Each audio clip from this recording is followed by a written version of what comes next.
This video we're going to set the static IP address in the Zorin operating system, that is the Linux base. And the first thing is that you can see here one icon is that network icon is there, and here you have like the wired connection, all these things available. Click on the arrow mark, and here I configured these two interfaces, that is one is first interface, that is the internet connection, and the second interface for the static IP. But during installation I did not put the static IP address. So if you click on the wired connection setting, it will show you two interfaces, and click on this setting icon and the second interface, because the first one is getting IP address, that is the DHCP address, and the second one you can put the static IP address. Like click on the IPv4.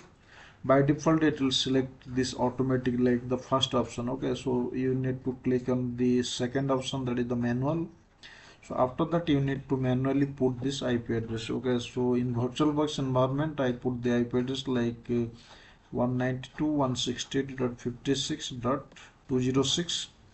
then accordingly you can put the netmax, then last octant like 0. And if you want to set this DNS server, otherwise it's leave it blank, because the first interface is act like the internet connection. So this one we are going to configure for this static IP. Then click on apply. Then it will if you check this in the here in the command line, you can get the address. I'll show you that one. Yeah, once you set that one, then automatically the second interface get the IP address whatever you set. Okay, so this is the thing how to set the IP address. Later we will configure the SSH, how to connect from the host machine, because this is the guest machine. And the second thing is that we are going to install the SSH server, because by default it is not selected, that is the SSH package. So for that you need to install manually. So just now I have installed that one, you can see here. I'll show you what is the package name.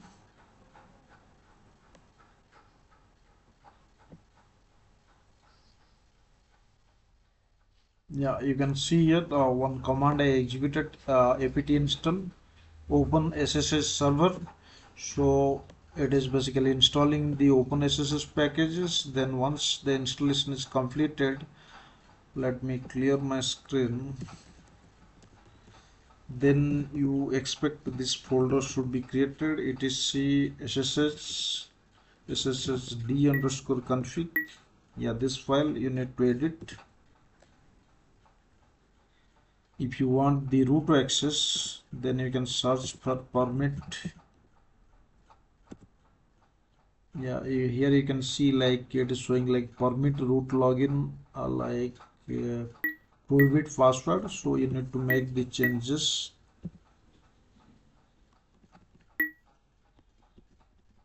You need to delete first this thing, then put yes, PermitRootLogin yes, and make sure you uncomment this one. Then save and exit :wq. Then we need to restart this SSH service. For that you can see the SSH service, you can restart using this command systemctl enable SSH, so that at boot time it will automatically enable this one. And you can check the status. Yeah, it's running. I think it's enabled. We can restart that one. Now it's static, showing active status.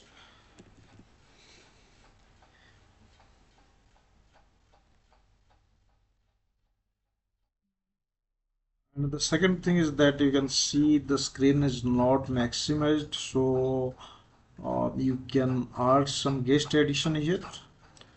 To add the guest addition package, first thing is that you need to install some of the additional package, that is some of the Linux kernel related package. So for that I think you need to install this package.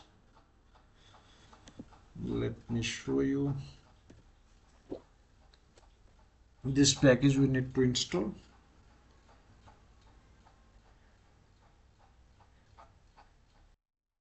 Now you can see that package is already installed. That package is the some of the kernel package, build essential and Linux header file.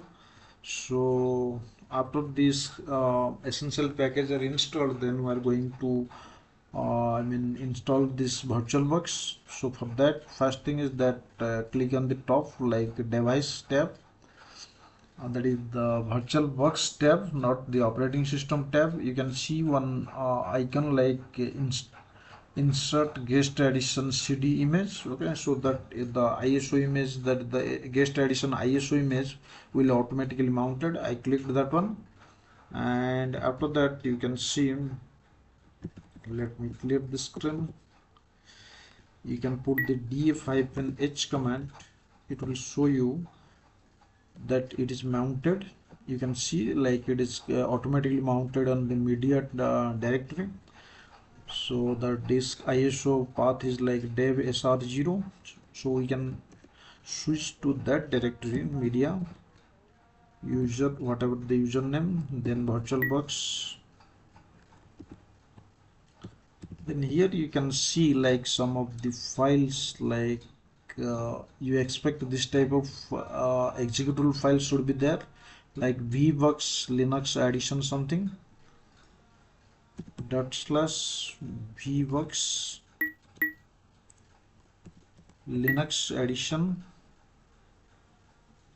dot run, then hit enter. It will install that VBox related package.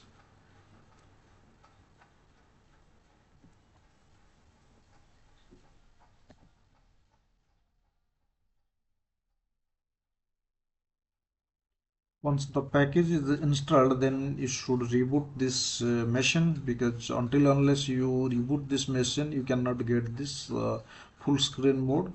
So let me reboot this machine. I put the reboot command. It will take couple of seconds to reboot this one.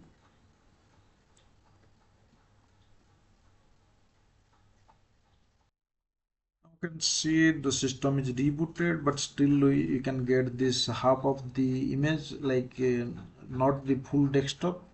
So for that I think we need to click view, and here you have like several options are there.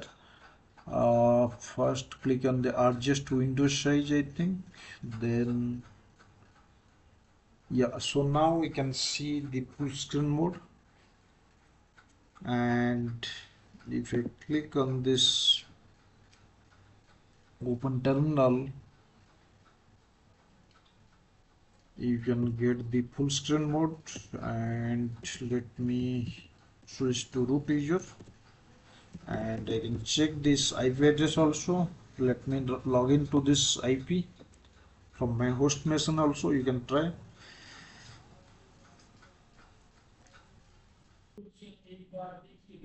Let me log in from this putty. Now it is asked for the accept. So now it asks for the login. You can see here I can put the root. I think I need to set the password for the root. So till that time I can use the user one, and the password for the user one, you can see we got the user one prompt, and here you can set the password for the root itself. Okay, use password root. I think we can use first sudo issue hyphen, then now we get the root prompt, and here you can use this set the password PSSWD, then root, put the root password, Now if you exit from here and try to re-login, I put like username @ whatever IP address. You can see the IP address is 206, so accordingly I put this IP address in the putty 206 and set some name. Any name is fine. Then save this one, then open. Now it is asks for the root password. Okay, so now we can set the root password, I mean use the root password.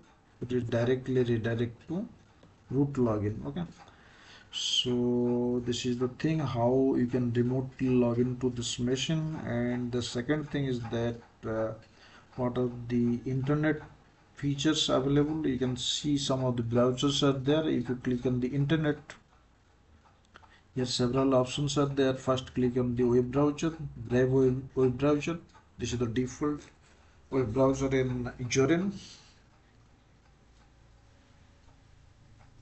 and yet you can search anything. So this is about the browser things, and I think we have covered all.